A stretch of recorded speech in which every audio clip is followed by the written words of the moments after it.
Thank you for taking a moment to review week 2 of Finesse My Business, Launching to Leaping. It was pretty amazing. The workshop examines the techniques for developing a successful enterprise after you've already launched your business. The curriculum has been developed to help you start leaping into positive cash flow and improving your return on investment. For week 1, we discussed you all being problem solvers. We discussed the what. What problem are you solving for your clients and why there is a demand for your product or service? For week 2, we discussed the who. Who are the people you serve? What do you know about them? And why is it the right time for you to be servicing them? We also discussed the how. We learned how to contact them and get them to try your product or service and understand that you are solving their problem.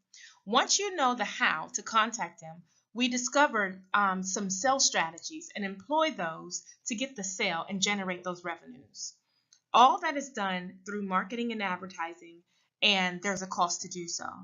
Remember, last week we discussed the cost in terms of time and money. So even though some activities may be free monetarily, they could consume a lot of your time. So I'm going to introduce you a couple free systems that will save you time and money when reaching your customers. As we continue to go through this week, I just want to make sure that you are mindful of yourself being the problem solver. You are providing your clients with a solution.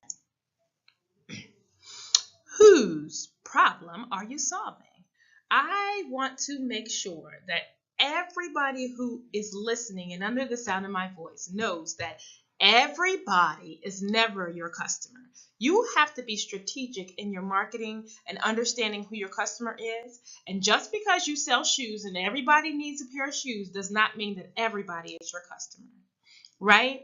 As an entrepreneur, we don't have any time to waste wondering who woulda, coulda, shoulda purchased our product or service. We have to identify that niche who will buy and use our resources trying to just reach that little small red circle of people who we are calling your niche target market. Okay, the best way to identify your niche is to understand their personality, their values, attitudes, and lifestyle. These are the psychographics. Who knew psychology played such a huge role in marketing? Well, it does, and so does demographics. We're not saying that you should just only sell to one category of people. We're saying that you should use your resources wisely and only market to that one category of people who we're calling a niche target market. Okay, so your niche target market will look and act the same. The reason why many of us are discounting ourselves is because we are selling to people who don't fit into our niche and are ultimately not our customers. Once you've identified your niche, we discuss target marketing using this dynamic social media marketing tool that allows you to link all of your platforms together and saves you so much time. By the way, Hootsuite is a free tool that you can use to schedule posts to go out to Twitter, Facebook, Instagram, and LinkedIn at the same time. You can schedule your posts and not have to spend so much time daily with posting. And again, it is a free social media marketing tool. After you have reached the customer and start to get some inquiries, it's very important that you follow up with them and have a systematic approach to contacting them. Your fortune is in the follow-up. I believe Chandrita hashtagged that last week. You can't just reach the clients. You have to follow up with them and make sure that you're engaging them. And so Zoho is another free system that will allow you to do so in a truly professional and strategic manner. And again, this is a free CRM system.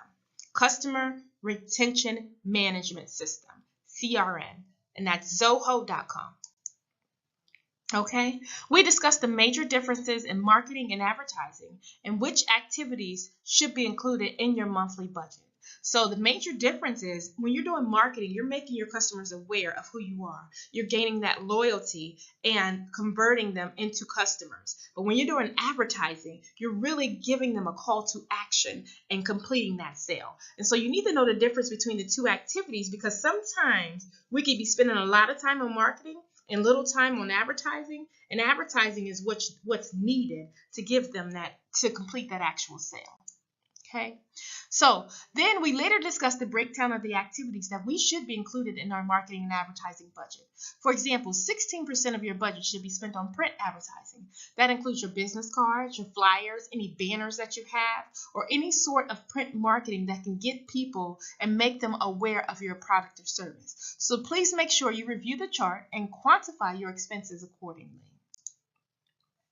We discussed the most effective sales strategies to use when attempting to reach your customer. Of course, advertising, direct mail, personal selling, sponsorships, and things like that. So when you're trying to reach the customer, these are the sales strategies that are most effectively used.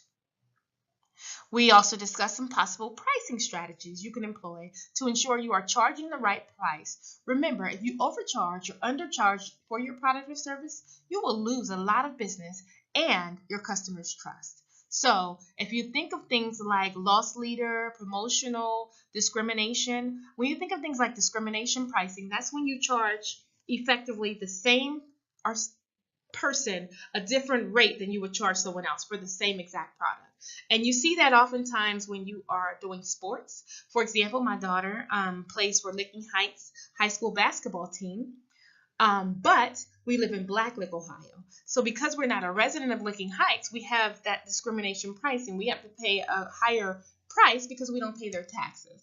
And so when you think about discrimination pricing, it's not so much discrimination in the sense of a protected class, but discrimination in the sense of other discriminatory factors. So we talked a little bit about those different pricing strategies. So I want to thank you all for listening and supporting this event each and every week. We appreciate your time and attention. Don't forget your homework this week, which includes identifying your niche market, completing a marketing plan and sales strategy with a budget and narrative, as well as a competitive analysis. This Thursday, it will be all about the Benjamins, baby. We will be discussing that money. Money, money, money. No, seriously, the financial side of business. You will walk away with knowledge and insight about your break-even analysis, forecasting your sales and cash flow, increasing your revenue streams, and the difference and importance of personal credit versus your business credit. During this class, you will be taught how to establish a business line of credit before you leave. So if you want to learn about the money and how to make it work for you, you don't want to miss this Thursday's class at the Whitehall Library. Thank you.